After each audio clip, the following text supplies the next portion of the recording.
Ayan guys, nagluluto na rin ako. Ayan. Pakbet. Pakbet siya. Ayan. Kesa yung ukayin, yan. Yan ang ginagawa na lang.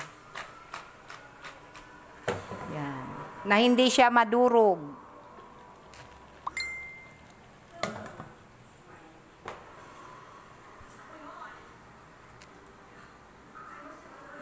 Nagluluto na rin ako ng ng bigas. Magluto, nagsasaing. Ay. Ayan dama, ayan. Maghuhugas naman ng pinggan pero naghugas pa lang. Ayan siya, guys. Ang sarap ng bango niya. Ito yung ginamit namin, oh. Yung La Marina. Bagoong balayan. Yan. Yan ang pero mga ibang ginagawa namin yung mga gulay, itong patis. Flavor patis. Pero pag pakbet, ito ang ginagamit namin. Yan siya. Ang bango na niya, ang bango. Wow! Amoy bagoong. Sarap na, sarap. Yan, ang sarap na. Ayan, aanuhin na. Yung, anong tawag niyan? Yung halo, hinahalo.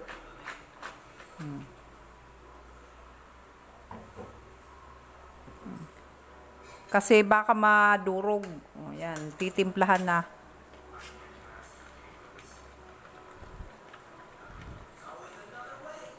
Kulang pa? Lalagyan pa rin na. Pantimpla na kasi. Nilagyan na kasi ng ng bagoong. Ayan. Titimplahan na ng pati. Kulang kasi yung kanyang alat.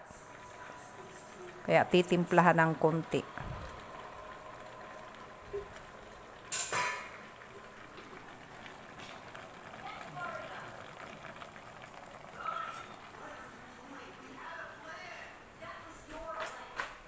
Ayan siya.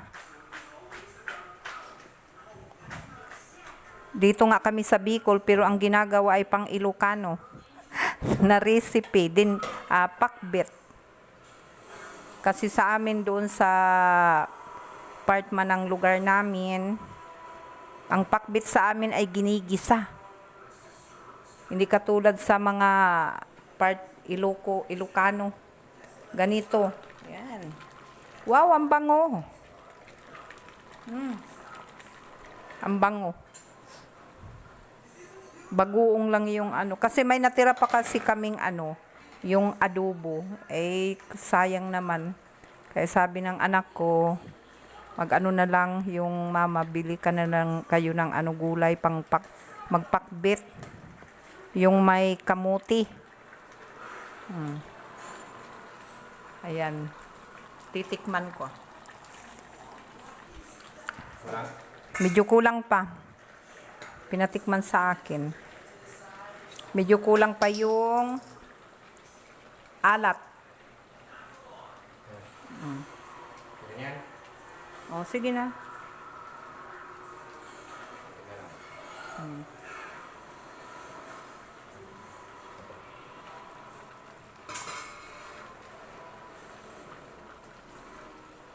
Ang bango na niya, ang bango. Sarap na. Tapos yung yung kamatis. Ilang pirasong kamatis? 6 na kamatis ang nilagay. Ginawa na lang sa kamatis ito. Yan. Dito, inid-ed. Yung kamatis, dinurog kaysa yung ang gamitin ay tomato sauce. Yung kamatis na lang. I-id-id.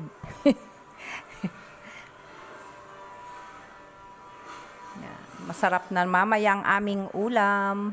Palagi nila kasi kaming manok. Manok, mamamantika, palaging yung prito. Kaya ganito naman.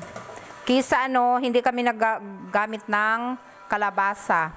Substitute yung kamuti. Yan. Ha? Substitute kamuti. Kisa kalabasa. Yan, mabango na.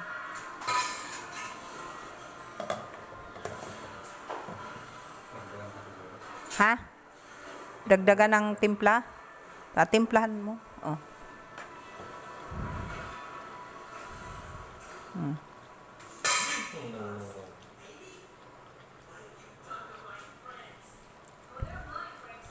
Kulang pa. Isang na lang siguro. Isang ganyan. O yan, pwede na yan. O dagdag, pwede.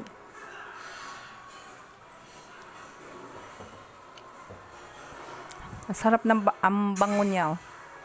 Bangong bagoong. May yan, may luya. Lagyan ng luya.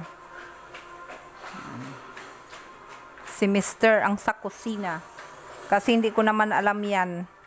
Siya ang nagluluto kasi siya ang Ilocano. Ilocano, ako ay Bicolana. Puro gata. Ayan na. Masarap. Sige guys, salamat. Kain tayo sabay-sabay. Please subscribe my channel, Menchu Vlog. Salamat sa panunood.